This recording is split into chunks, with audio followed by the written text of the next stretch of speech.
Mga kababayan, gisingin natin ang mga natutulog na kaluluwa. Isang malaking truth bomb ang sasabog ngayong araw. Mag-blind item muna tayo para kabahan ang mga dapat kabahan sa Senado. Sino itong isang veteranong mambabatas?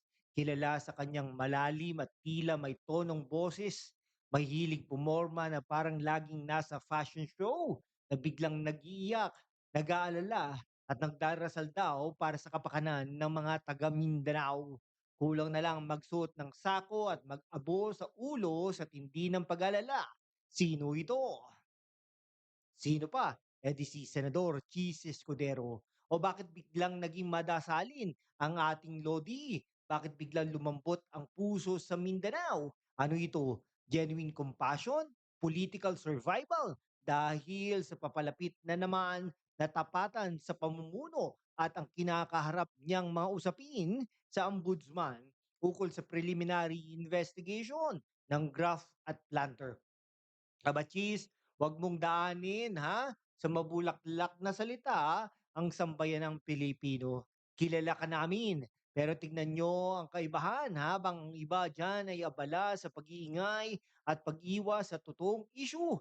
Nananatiling patatag, matapang at may tunay na malasakit ang ating nag-iisang vice-presidente. VP Sara Duterte, siya ang totoong leader na hindi kailangan magdrama para patunayan ang pagmamahal sa Mindanao at siyempre sa buong bansa. Halaka, cheese, babalatan natin ang katotohanan ngayong araw. Huwag kayong aalis. Hihimayin natin ito ng ating tip explainer.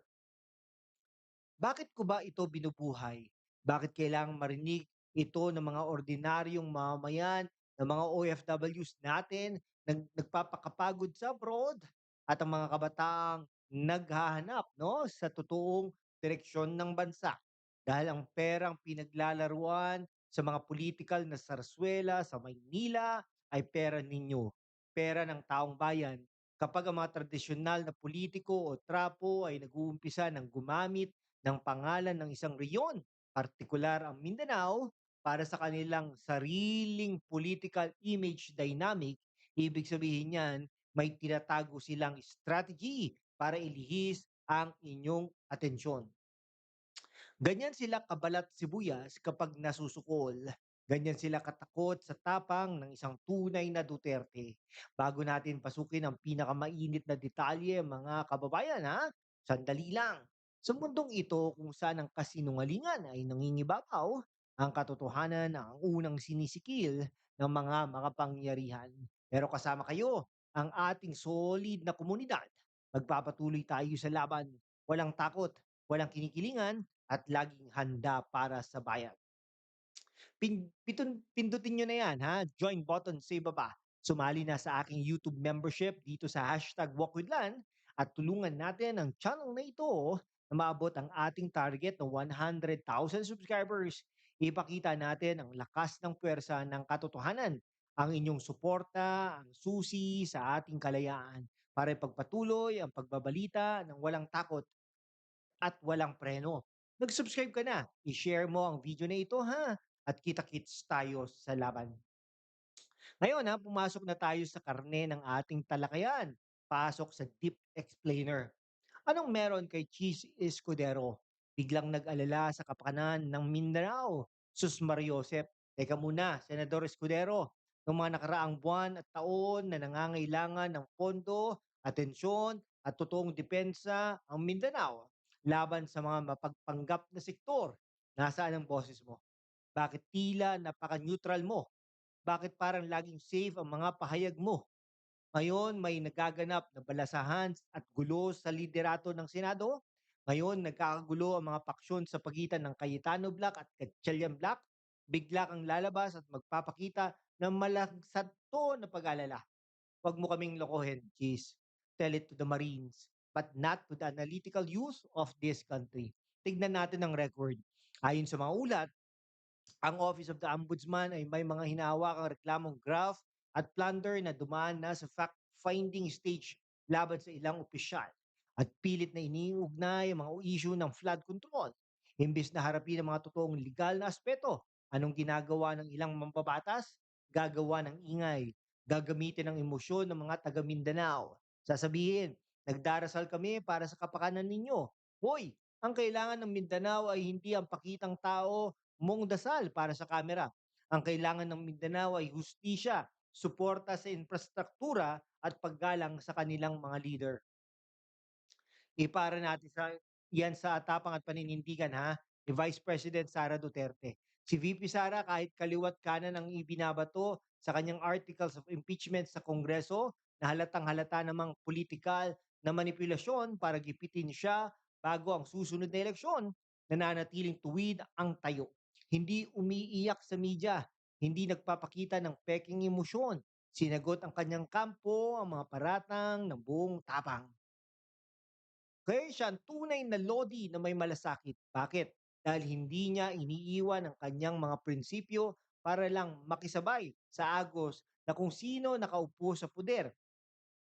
Nung hinarap niya ang mga pagsubok sa DepEd, nung pinaglaban niya ang seguridad ng bansa laban sa mga terorista at kriminal sa pamamagitan ng pagsuporta sa kapayapaan sa Mindanao, ginawa niya yan ng walang takot sa mga kritiko. Siya ang boses ng Mindanao na may tapang. Jesus Cudero, makinig ka sa galit ng masa. Ang mga taga Mindanao hindi nakakalimot. Alam nila kung sino ang kasama nila sa hirap at ginhawa.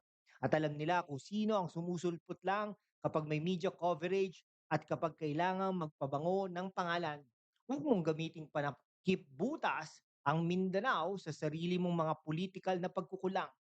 Huwag mong gawing diversionary tactic ang pananampalataya para iwasan ang pagsusuri ng taong bayan. Isang malaking sampal ito sa mga nag-iisip na kaya nilang paikutin ang masang Pilipino sa pamamagitan ng mababanguring retorika. Kaya para sa ating pagtatapos ha, ano ngayon ang aking hatol? Ito ang hatol nilaan.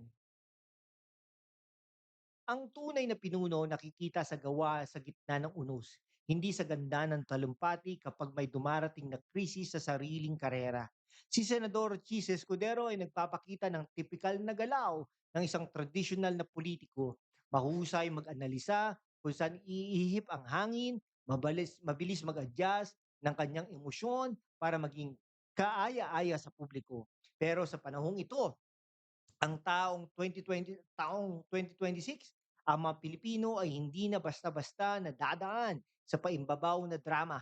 Kilala ng masa kung sino ang may totoong malasakit at kung sino ang nagpapakita lang ng sakit ng ulo. Manatili ang ating suporta sa mga lider na may tunay na bayag at paninindigan tulad ni VP Sara Duterte na hindi umaatras sa laban para sa kapakanan ng bansa, taga Luzon, Visayas o Mindanao man.